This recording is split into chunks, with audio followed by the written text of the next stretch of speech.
Nakatikim ka na ba ng grilled ice cubes? O alam mo ba na iniihaw pala ang yelo? Ang mga inihaw na ice cubes ay sikat na sikat ngayon sa hilagang China.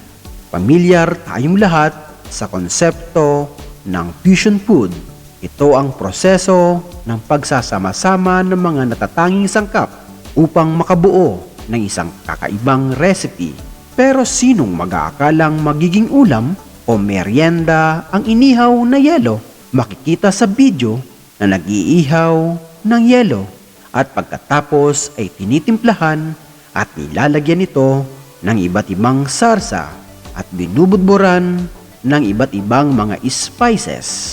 Ang kakaibang kombinasyon na ito ay hindi lamang isang bagong uso sa mga tao, ngunit naging isang sikat na pagkain sa China ngayon.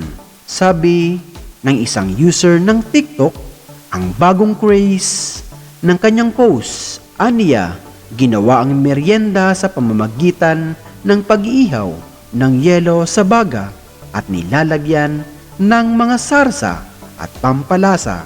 Ang anyo ng yelo ay maaring mula sa konbensyonal na ice cube hanggang sa nakapermeng bote ng tubig o kahit icicle. Maaari itong kainin pareho ng mainit at malamig basta tapos na ito bago ito matunaw.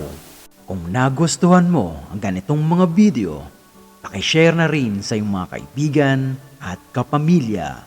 Maraming salamat. God bless.